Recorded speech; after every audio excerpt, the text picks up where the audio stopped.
¿Cuánto vale su voto? Durante el periodo de las monarquías no existía el voto popular. El rey era absolutamente soberano. Tomaba a su libre albedrío todas las decisiones que se le ocurrieran, desde mandar a azotar a un siervo, ordenar cortar las manos a un ladrón de un mendrugo de pan, hasta encerrar en una mazmorra de por vida, o mandar quitar la vida a un hermano, sobrino o pariente, e incluso a la propia madre o padre si amenazara, en su imaginación o en la realidad, con arrebatarle el trono. Si quería tener sexo con la esposa o la hija de cualquier súbdito de su reino, no había nada ni nadie que se lo impidiera. Si le gustaba el castillo de un noble, se adueñaba de sus propiedades sin darle explicaciones ni rendir cuentas a nadie. Si se le antojaba, permitía que sus soldados abusaran sexualmente de las mujeres del enemigo y expandía su imperio arrasando e incendiando todo a su paso. Si le caía mal uno de los señores feudales, lo despojaba de sus títulos, de sus tierras, o lo mandaba al exilio con solo dar la orden respectiva a sus soldados. Si le caía bien un guardia de su escolta, le otorgaba mando militar sin que nadie se opusiera. Para el soberano no había Dios ni ley.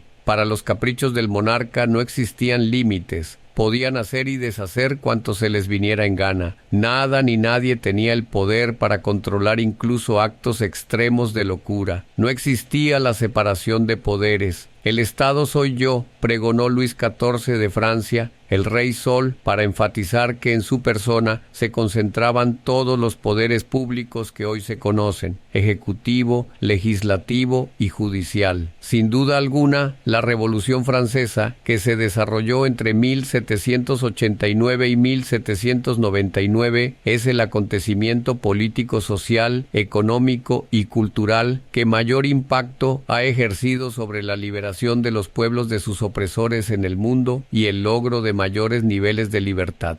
Los franceses vivían en un sistema de grandes desigualdades sociales y económicas dentro de la monarquía, donde estamentos como la nobleza y el clero no tenían la obligación de pagar las imposiciones tributarias que oprimían al resto de la sociedad, compuesta por comerciantes emergentes, intelectuales, obreros y campesinos, agrupados en la población que pertenecía al entonces denominado Estado llano, carente de privilegios jurídicos y económicos. En ese periodo de la historia, la mayor parte de la población estaba descontenta. Se presentaron malas cosechas de trigo, lo que hizo que escaseara el pan, que era la principal comida de los pobres, mientras el rey y sus cortesanos seguían llevando una vida de derroche, jolgorio y glamour al interior del Palacio de Versalles, de espaldas a la crisis económica en que se encontraba sumida la gente al borde de la desesperación. Las ideas del barón de Montesquieu, filósofo y jurista, François Marie, conocido como Voltaire, escritor, historiador, filósofo y abogado, y de Jean-Jacques Rousseau, escritor, filósofo, botánico, naturalista y músico, respecto a derechos como la libertad, la igualdad y la fraternidad, destacados pensadores del movimiento intelectual y cultural conocido como la Ilustración, encontraron eco en personajes como Maximiliano Robespierre, abogado y escritor, Georges Danton, abogado, y Jean-Paul Marat, médico y periodista, los tres principales gestores de la Revolución Francesa al frente de las masas populares, los comerciantes y las familias ricas que no gozaban de los afectos del soberano y eran directos o potenciales opositores al rey y su corte. La Revolución Francesa dio entierro al absolutismo monárquico que rechazaba la división de poderes y dio a luz un nuevo régimen que llevó al poder a la burguesía con el apoyo de las clases populares, bajo el recién acuñado concepto de soberanía nacional, según el cual el poder reside en el pueblo y éste lo delega en representantes que se eligen a través del voto. A cada persona, rica o pobre, ilustrada o no, se le otorgó este derecho. De esta manera, el voto de una persona sin ningún grado de formación académica, que no tiene ni la menor idea de lo que debe saber y hacer quien lo represente en el gobierno, vale tanto como el voto de otra persona con conocimientos en administración, economía, presupuesto, que tiene mejores elementos para votar por alguien que sí ha dedicado su vida a estudiar estos temas y tendrá mejores herramientas para dirigir su país. Luego del breve reinado de Napoleón como emperador, se logró instaurar la democracia como forma de gobierno, donde todos los habitantes de un país somos iguales frente al derecho a elegir a los gobernantes a través del voto. Fue un parto violento y doloroso. Se logró exterminando a la realeza de Francia a punta de guillotina. Los historiadores no se han puesto de acuerdo ni lo harán acerca del número de muertos que dejó la Revolución Francesa, oscilando entre 41.000 y 350.000, pero sí señalan como el principal autor intelectual de estos crímenes a Maximiliano Robespierre, líder de los jacobinos. El voto popular ha sido un parto lento y doloroso. Se fue logrando a cuentagotas. En algunos sitios del mundo solo podían votar las personas adineradas y de clase alta. En otras partes se les negó este derecho durante muchos años a los discapacitados, las mujeres, los negros, los pobres, los indígenas, entre otros grupos humanos. Se destaca Olympe de Gouges, autora de los Derechos de la Mujer y Ciudadanía, en 1791, quien también fue decapitada por sus convicciones políticas. A pesar de los pedidos que ella hacía para que las mujeres tuvieran derecho a votar, no fue sino hasta finales del siglo XIX cuando comenzó a considerarse el derecho al sufragio para las mujeres en Nueva Zelanda. La larga lucha por la conquista del derecho al voto femenino tuvo que esperar que transcurrieran la Primera y la Segunda Guerra Mundial para que se hiciera universal gracias al trabajo político y social del movimiento de las sufragistas en Inglaterra. A Colombia el voto femenino llegó en el año de 1957. Jorge Eliezer Gaitán comenzó a abrir la puerta para el voto obligatorio, pero aún ésta permanece cerrada. Ahora, todo ciudadano, si así lo desea, puede libremente participar en las elecciones manifestando en las urnas a quien le otorga su representación en el gobierno. Sin embargo, no somos tan libres a la hora de elegir con nuestro voto, porque quien tiene hambre y le ofrecen una comida por su voto no es del todo un hombre libre. Porque quien vota por el que diga su patrón para que no lo echen de su trabajo no es un hombre libre, porque quien vota bajo la amenaza de un grupo armado no es un hombre libre, porque quien vota con la esperanza de que lo incluyan en un programa de vivienda o una beca para su hijo no es un hombre libre, porque quien vota bajo la promesa de un contrato para construir una alcantarilla, con lo cual aliviará temporalmente su precariedad económica, no es un hombre libre. Frente al derecho a elegir, vale igual el voto de un multimillonario que el voto de quien no tiene un solo peso en el bolsillo. Teóricamente, o mejor dicho, en la letra muerta de las normas legales, también cualquier persona puede postularse y ser elegido. No obstante, este último derecho de papel solo se ha hecho realidad donde las comunidades toman conciencia de no vender su voto, porque vender el voto por unos pesos es comprar su propia miseria y sumirse en la más oprobiosa condición de desaliento. Es caminar confiado y sereno hacia el cadalso de sus mejores sueños, como quien piensa que al inmolarse lo recibirán como un héroe en el mundo espiritual al otro lado de la vida. Lo que hoy para nosotros es un ejercicio simple que requiere el muy mínimo esfuerzo de dirigirnos a la mesa de votación, seleccionar la persona que merece nuestra confianza, marcar el voto, depositar el tarjetón y regresar a nuestra cotidianidad, es un agradecimiento y un homenaje para otros inconformes en el pasado que no tuvieron esa oportunidad, que sufrieron persecución, tortura, envejecieron tras los muros de una cárcel e incluso padecieron la muerte, en una lucha absolutamente desigual contra los poderes de quienes se han abrogado el derecho a gobernarnos a su antojo por los siglos de los siglos y nos someten legal o no tan legalmente usando toda clase de artimañas. El voto es la expresión de la voluntad de un individuo cuando ésta no está manipulada ni comprada, y la democracia, el conjunto de la voluntad colectiva cuando se respeta lo que la mayoría de ciudadanos libres decidió en las urnas. Pero además se gobierna buscando el bienestar del pueblo. El valor de un voto no es mercantil ni material. Su valor va más allá del valor de cambio que puede dársele en una democracia asediada por la corrupción. Su valor es moral y ético, y radica en sumar las voluntades individuales y dispersas para configurar una sola voluntad general que esté orientada al bien común y el mayor bienestar de sus asociados, materializado en una sociedad más justa y con menores niveles de desigualdad socioeconómica. Por un solo voto se han perdido muchas elecciones en diversas partes del mundo. Un solo voto marca la diferencia entre quien impone las reglas y a quien le toca aceptarlas. entre quien gobierna y quien es gobernado. Un solo voto inclina la balanza en favor de unos y en contra de otros, a pesar de que ambos bandos obtengan millones de sufragios electorales. El ejercicio electoral es un juego de suma cero. Lo que el uno gana, el otro lo pierde. El voto que dirime el triunfo o la derrota es tan valioso como lo que se está disputando. En las democracias, las mayorías lo pueden todo y solo les queda a las minorías acatar sus decisiones, doblegarse ante el poder de quienes cuentan con el número de escaños en una corporación de elección popular suficientes para aprobar o hundir cualquier iniciativa puesta sobre la mesa. Por un voto, un país puede ser enriquecido o empobrecido. Puede enaltecer la inteligencia y el desarrollo humano o revolcarse en el fango de la idiotez, la barbarie y la corrupción. Por un voto, un país entra en guerra o se queda neutral. Una nación, un departamento o un municipio entran en un periodo de desarrollo económico y humano de prosperidad o en uno de decadencia, injusticias, desigualdades y miseria deplorable.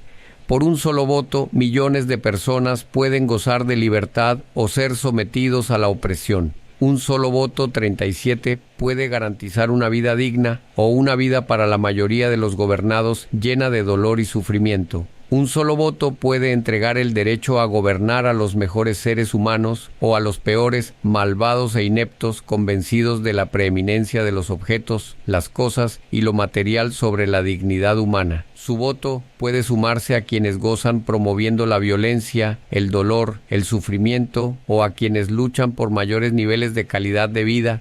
Por un voto se es libre o se es esclavo, por un voto se vive o se muere. De ese tamaño es la magnitud del valor de un voto en todos los tiempos, en todas las razas, en los hombres y las mujeres, en todos los grupos humanos. Hay personas con cualidades excelentes, capaces, abnegadas y creativas, pero también existen personas que carecen de esas virtudes. De ahora en adelante es nuestro mayor reto identificar a las primeras y votar por ellas para que no nos gobiernen las segundas, como suele suceder gracias al poder del analfabetismo político y la insensibilidad social del sálvese, quien pueda en un sistema de poder donde pocos pueden.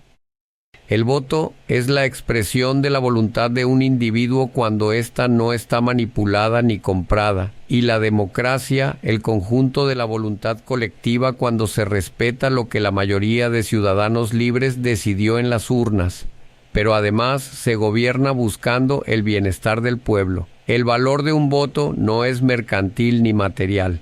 Su valor va más allá del valor de cambio que puede dársele en una democracia asediada por la corrupción. Su valor es moral y ético, y radica en sumar las voluntades individuales y dispersas para configurar una sola voluntad general que esté orientada al bien común y el mayor bienestar de sus asociados, materializado en una sociedad más justa y con menores niveles de desigualdad socioeconómica. Por un solo voto se han perdido muchas elecciones en diversas partes del mundo.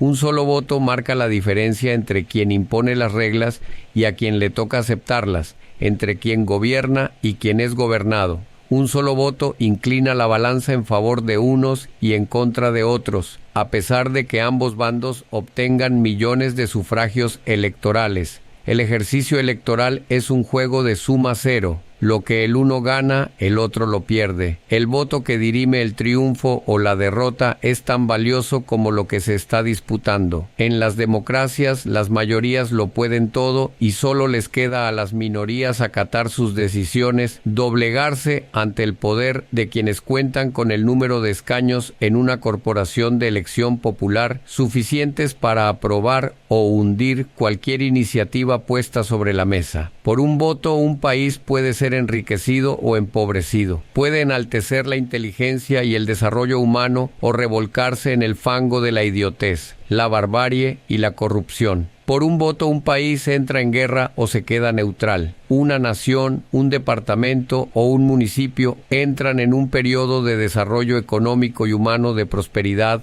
o en uno de decadencia, injusticias, desigualdades y miseria deplorable. Por un solo voto, millones de personas pueden gozar de libertad o ser sometidos a la opresión. Un solo voto, 37, puede garantizar una vida digna o una vida para la mayoría de los gobernados llena de dolor y sufrimiento. Un solo voto puede entregar el derecho a gobernar a los mejores seres humanos o a los peores, malvados e ineptos, convencidos de la preeminencia de los objetos, las cosas y lo material sobre la dignidad humana. Su voto puede sumarse a quienes gozan promoviendo la violencia, el dolor, el sufrimiento o a quienes luchan por mayores niveles de calidad de vida. Por un voto se es libre o se es esclavo, por un voto se vive o se muere. De ese tamaño es la magnitud del valor de un voto en todos los tiempos, en todas las razas, en los hombres y las mujeres, en todos los grupos humanos. Hay personas con cualidades excelentes, capaces, abnegadas y creativas, pero también existen personas que carecen de esas virtudes. De ahora en adelante es nuestro mayor reto identificar a las primeras y votar por ellas para que no nos gobiernen las segundas, como suele suceder gracias al poder del analfabetismo político y la insensibilidad social del sálvese, quien pueda en un sistema de poder donde pocos pueden. Al ejercicio de decidir en las urnas se le ha dado una serie de adjetivos que no corresponden a su esencia, como voto útil, voto castigo, voto consciente, voto responsable y honesto, entre otros. El voto no es una obligación, sino un instrumento y una oportunidad legal para orientar el rumbo del país y decidir lo que queremos que sea desde el presente hacia el futuro. Un voto es el poder real de cambiar lo que no nos parece bueno para la sociedad, por algo que satisfaga nuestras aspiraciones a una vida mejor. Votar nos da la posibilidad real de influir sobre el destino y la clase de sociedad que deseamos construir, sin renunciar a ese derecho conquistado con tanto sacrificio. El voto es un acto humano, una esencia de lo que somos cada uno. Forma parte de nuestro propio ser para involucrarnos en la construcción del país en que vamos a vivir el resto de nuestros días y que le vamos a heredar a los que aún no han nacido. El voto es en sí la expresión más grande del ser humano para manifestar el amor que profesa a su familia, su terruño y la patria que lo vio nacer. Por eso debemos buscar que la gobiernen personas de nuestra clase social con sensibilidad humana, que se entristezcan cuando 38 vean quemar los bosques donde paste el ganado para producir carne encarecida, que sufran cuando vean arrasar las montañas para llevarse nuestro oro a precio de huevo, que se angustien frente a la contaminación de nuestros mares y ríos con envases de plástico sin medidas legales para protegerlos, que respiren el aire que nosotros respiramos, que beban el agua que nosotros bebemos, que transiten por las vías que nosotros transitamos, que hayan estudiado en la escuela pública con el currículo que nosotros estudiamos, que se hayan tenido que endeudar como nosotros para ir a la universidad y luego para poder mantener el nivel de vida en que nacieron, que les haya tocado esperar 4 y más horas en una sala de urgencias de un hospital o clínica aguantando el dolor hasta que por fin lo atiendan, que le hayan cortado los servicios públicos y obligado a pagar la reconexión porque el patrón no le pagó a tiempo su salario, en fin, que compartan nuestros ideales, nuestros sueños, nuestros anhelos de sociedad. Por lo contrario, quienes viven en sus mansiones dentro de condominios exclusivos, aislados del grueso de la sociedad porque nunca les faltó nada material, pero sí formación moral y espiritual, suelen pensar y sentirse como los antiguos reyes y emperadores, o como los dictadores contemporáneos y sus patrones, las élites financieras que son elegidos por Dios para gobernar, plenamente convencidos de su superioridad sobre el resto de los colombianos. Personas provenientes de esta pequeña franja de la población suelen acostumbrarse desde muy niños a pasar por encima de los demás, a quienes ven y tratan como seres inferiores. Por lo tanto, no debieran recibir nuestro respaldo en las urnas para estar al frente de los destinos del país. Nuestro deber es, con el poder de nuestros votos, dar la oportunidad a nuestros compañeros de infancia, de estudio, de trabajo, a nuestros vecinos, es decir, a líderes que conozcan cómo vive la clase que tiene que comprar su carro, su apartamento y los muebles pagando cuotas, que no tienen asegurada su existencia y que por lo tanto se ven obligados todos los días a madrugar para trabajar y ganar su sustento y el de los suyos. Los dirigentes que se forman en colegios privados estados ubicados en sectores exclusivos, cursan su universidad en el exterior, pasan sus vacaciones en otros mares y playas, hacen sus compras de Navidad y Año Nuevo en el extranjero y viven de fiesta en fiesta, de celebración en celebración, de cabalgata en cabalgata, dentro de una burbuja de abundancia, desconectados de su entorno, no pueden de ninguna manera comprender cómo es el mundo del resto de quienes no pertenecen a las clases económicamente poderosas,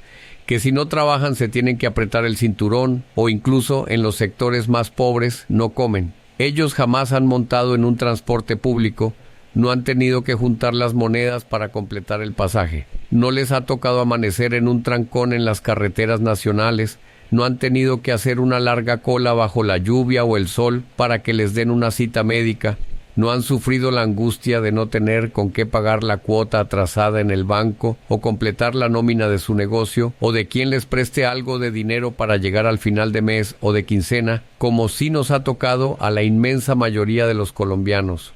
Un voto está formado por los valores éticos y morales que apreciamos para quienes llevan en sus venas sangre de nuestra sangre y que lo son todo en nuestras vidas.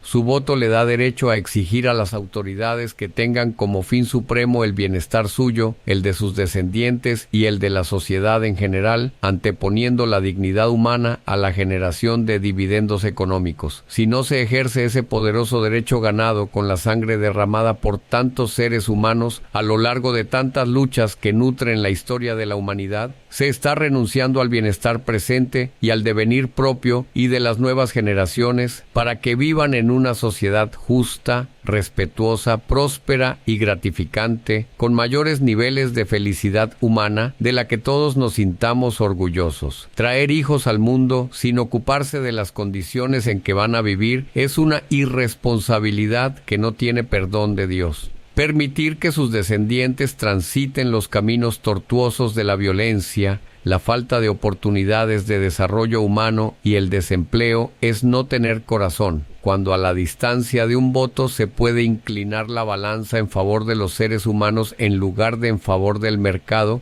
que no tiene la capacidad para resolver algunos problemas de la común unidad que no generan rentabilidad financiera. Si la familia no tiene dinero con qué pagar, al mercado no le importa.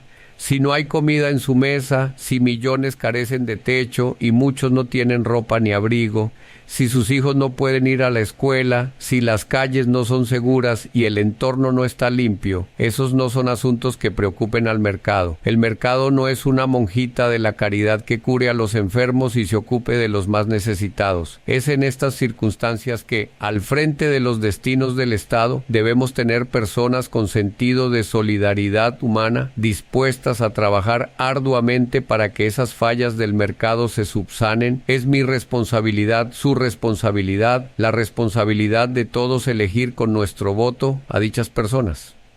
Responsabilidad es ocuparse de preparar el contexto socioeconómico en que crecerán y se desarrollarán los hijos concebidos por un padre y una madre que no dejan la suerte de sus descendientes al capricho de las circunstancias, ni creen ciegamente que el actual sistema de poder les asegurará todo lo necesario para vivir dignamente. Que nuestros hijos nazcan en la sociedad que hemos ayudado a construir con nuestro voto honesto y responsable, y no en la que otros erigieron a la medida de su avaricia y egoísmo, promulgando leyes en favor de sus privilegios y los privilegios de su clase social. Que les preparemos una sociedad donde no tengan que morir tantas personas porque una empresa promotora de servicios médicos no los quiso remitir a un servicio especializado para ahorrarse unos pesos. Que puedan tener larga vida porque no los van a atracar, no serán objeto de violación de sus derechos humanos, no serán agredidos por pensar diferente, no los detendrán ni torturarán por disentir de los gobernantes de turno y no serán perseguidos como ratas por manifestar su inconformidad y su indignación a los cuatro vientos. Que puedan montar sus negocios sin la cantidad de trabas administrativas y cargas tributarias que matan el emprenderismo.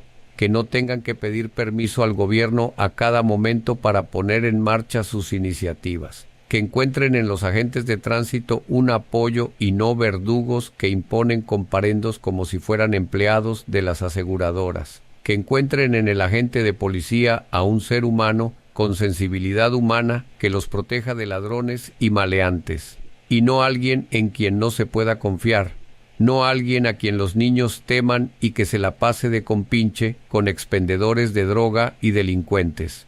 Que no encuentren agentes del Estado que actúen con uso desmedido de la fuerza cuando se enfrentan a masas inconformes que proclaman su indignación en voz alta pero desarmadas. Es perfectamente claro que Hitler no comenzó su genocidio montando campos de concentración y hornos crematorios. Antes de llegar a tan repudiables políticas públicas avaladas con su silencio por el pueblo alemán, primero se ganó la obediencia ciega de los analfabetos políticos para que les parecieran normales las decisiones que tomaba en contra de millones de sus víctimas. Bertrand Russell nos hace caer en cuenta que los fascistas primero fascinan a los tontos y luego amordazan a los inteligentes. Igual sucede con los malos gobernantes. Primero se muestran como mansas ovejas y luego sacan sus colmillos como lobos. Suelen realizar un trabajo sutil de lavado de cerebro sobre las personas que consumen sus periódicos y revistas, oyen sus emisoras y ven sus programas de televisión para que no se perciba como malo lo que claramente no es bueno. Cuando la gente no se escandaliza y por el contrario mira con buenos ojos, que los niños pobres y desnutridos pidan limosna en las calles, duerman en cualquier esquina y deambulen todo el día sin ir a la escuela, se está legitimando de alguna manera la gestión de quienes son responsables de la sociedad que hemos permitido que exista. Cuando una persona se comporta con indiferencia frente a las injusticias y desigualdades sociales que sufre en carne propia, o peor aún, defiende a quien la explota, a los mercados que monopolizan, acaparan y encarecen los productos, o a una clase política corrupta, ha llegado al nivel más bajo al que puede caer un analfabeto político, sumarse, casi siempre de forma inconsciente, a quienes saquean las arcas públicas y manejan el país a su antojo como si fuera su finca y los ciudadanos sus siervos. A esta masa de ignorantes en política lo que más les asusta es el cambio. Octavio Paz lo advirtió hace muchos años. Las masas humanas más peligrosas son aquellas en cuyas venas ha sido inyectado el veneno del miedo al cambio. Y Jaime Garzón, con su fino humor, sostenía que Colombia estaba en malas manos, pero que aún había salvación, e instaba a los jóvenes a levantarse y luchar para rescatar la patria, caminar en la misma dirección en la que avanza una multitud que ve como algo normal el desempleo, la gente corriendo a buscarlo del diario para echar a la olla, la prostitución de menores motivada por dinero y no por el deseo, el vandalismo de quienes arriesgan su vida por un pedazo de pan, los ancianos desamparados aguantando frío bajo la lluvia y quemándose al sol, sin techo ni familia, los excluidos que duermen donde la noche los sorprenda, hacen sus necesidades en áreas verdes o muros de la ciudad, sin posibilidad de asearse, los niños de la calle que caminan drogados sin que exista una política pública que los rescate, los vendedores informales huyendo de la policía, que por su parte se hace la vista gorda ante los delincuentes, quienes cantan, limpian parabrisas o crían a sus hijos en los semáforos. Aceptar este deprimente paisaje social como parte de la normalidad no significa que vamos por el camino correcto. Por el contrario, cuando se adquiere conciencia política y social, algo en lo más profundo de nuestro ser nos impulsa a participar, a entender la importancia del voto para transformar la sociedad y construir un país que responda a los intereses de las mayorías. Es entonces cuando empezamos a caminar hacia una sociedad más justa, con más oportunidades para vivir y no simplemente subsistir. En ese escenario ideal, seremos atendidos por médicos que aman más su profesión que el dinero, que no nos ven como clientes, sino como seres humanos que requieren atención pronta, eficaz y humanizada. Viviremos en un país donde los ciudadanos reciban respuestas oportunas y útiles a los reclamos que hacen a los que detentan el poder, y no evasivas, silencios o frases inservibles, donde no haya que contratar un abogado para cada trámite sencillo porque el aparato estatal es torpe, burocrático y paquidérmico. Que las personas dispongan de más tiempo para invertirlo en su familia, porque la verdadera libertad consiste en tener tiempo para hacer lo que a cada uno le gusta y no en estar obligados a hacer lo que no se quiere solo por recibir un salario, una paga o para pasar horas en una larga fila realizando trámites sencillos ante un Estado que, gobernado por sucesivos mandatarios, parece más interesado en obstaculizar cualquier iniciativa que no aumente sus propios patrimonios. Que las normas, como las de tránsito en las grandes ciudades de Colombia, sean iguales para todos, porque con medidas como el pico y placa, las familias con alto poder adquisitivo simplemente compran varios vehículos con placas pares e impares para evadir la restricción, mientras las clases medias solo pueden costear un carro, lo que perpetúa la congestión vial y le sigue robando horas de vida a la ciudadanía. No se vota solamente por un partido, un candidato o un programa de gobierno. Se vota por nosotros mismos, por nuestro bienestar, por lo que queremos y en contra de lo que no queremos. Se vota por el rumbo que deseamos darle a nuestro país, por el respeto a la vida, por el derecho al trabajo digno, por la libertad, por la preeminencia de los derechos, por la dignidad humana y por el derecho de cada persona a su autodesarrollo. El voto es una de las pocas oportunidades reales que tenemos para poner al frente del destino colectivo a personas que hayan demostrado con su trayectoria ética y moral ser dignas de ser ejemplo para las nuevas generaciones, alejadas de la codicia por el dinero fácil. Votar nos da el derecho a exigir, a protestar, a opinar. No votar y luego criticar es sencillamente un acto de descaro, porque al no ejercer el derecho a elegir, uno se convierte en cómplice pasivo, en elector por omisión de aquellos a quienes se critica. Es como no pagar el boleto de entrada al teatro de la vida política nacional y luego querer juzgar la actuación de los actores. Si no votó, no contribuyó a elegir a otros más preparados, más humanos, más honestos. Entonces, ¿con qué autoridad moral reclama? El voto no es solo para elegir un gobernante, es sobre todo una herramienta para forjar el futuro. Ya no basta decir que la mejor herencia que podemos dejar a nuestros hijos es la educación, porque en un país gobernado por corruptos, su hijo, aunque tenga doctorado, puede terminar siendo subordinado de un bachiller o peor aún, de un ignorante con influencias en el poder. Quizás usted crea que no pierde nada con lo que pase o deje de pasar en la política, como muchas personas que creen que los daños al medio ambiente no les afectan de inmediato, pero alguien pagará el precio, sus nietos, sus bisnietos, las generaciones futuras que llevan su sangre y su apellido. Seguir votando por los mismos de siempre, los que han gobernado durante décadas, es seguir condenando a Colombia a recorrer la misma ruta que cada mañana describen los noticieros de radio, televisión y redes sociales. Asesinatos, robos, desempleo, secuestros, violaciones, drogadicción, corrupción y operaciones encubiertas. Votar es una acción política, pero también es un acto de amor propio, de responsabilidad con los demás, de dignidad humana y de memoria histórica.